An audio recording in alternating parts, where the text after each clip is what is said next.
LA Knight he's getting over big time.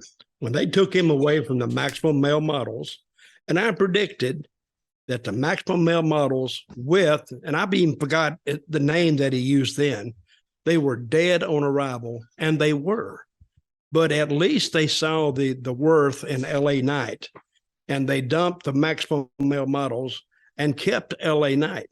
Now, he has a certain vibration about him, a vibe, they say, when he walks down to the ring. And it's a little bit, I get a little bit of Stone Cold vibe when I see him. Oh, yeah?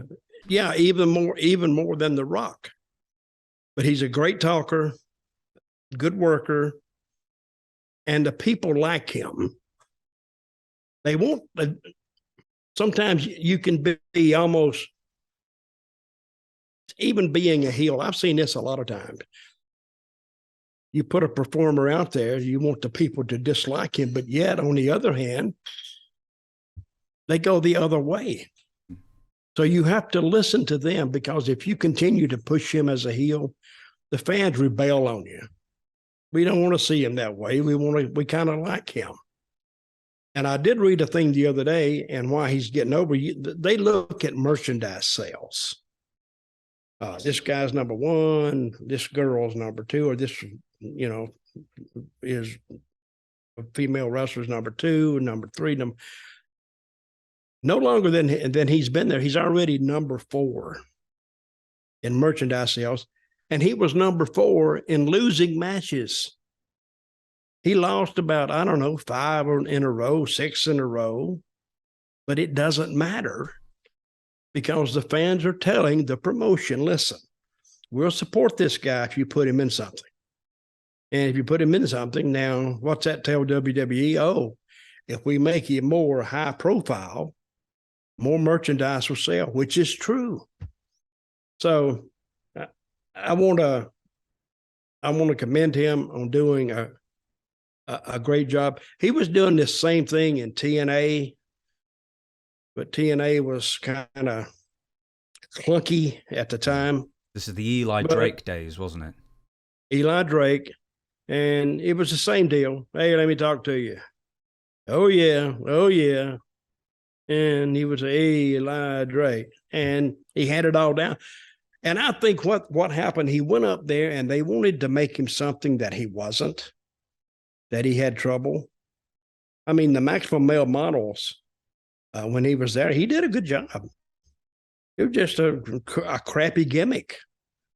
And the people are looking at it, and they're saying, we don't like this, which is, they're the arbiter of whether something gets over. They are the arbiter of whether they buy tickets or they sell merchandise, they buy pay-per-views. Those are your judges. Those is what you got to measure everything against. But LA Knight, I think, with him losing matches and being saddled with that damn career killer Maximum Male Models, and he came out the way he did, it's got to tell you something. So if you can interest me, I think you can interest the casual fan. They'd be a lot of them.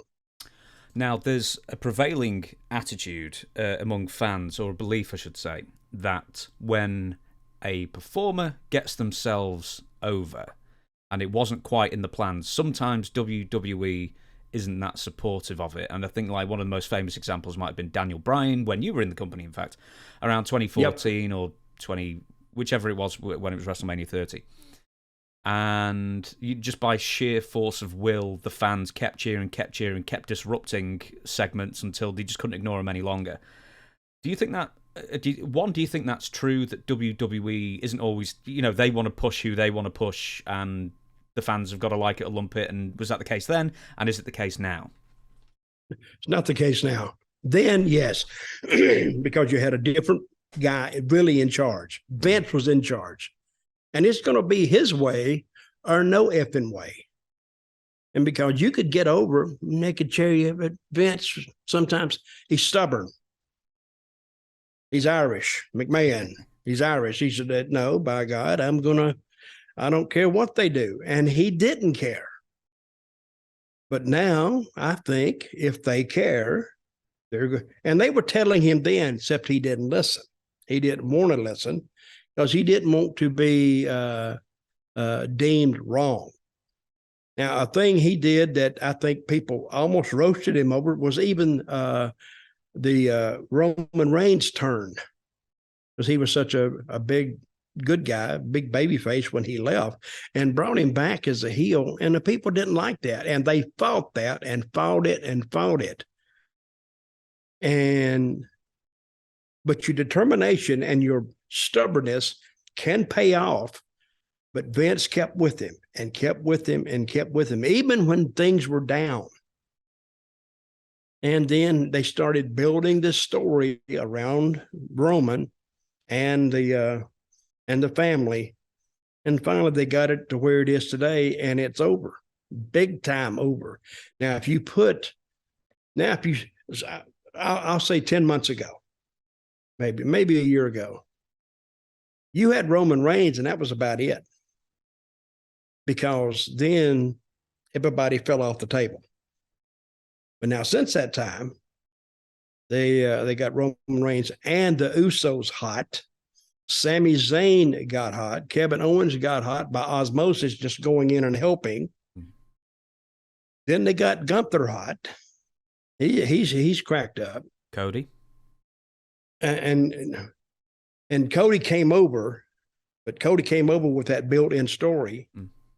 And now they're getting LA Knight hot. So now when you put all those on a card, you've got a hell of a presentation. Because on big shows, everything you can, even back in the territorial days, when you did a big show, you brought all your angles together from the first match on. I've actually seen cards which had like 4 main events.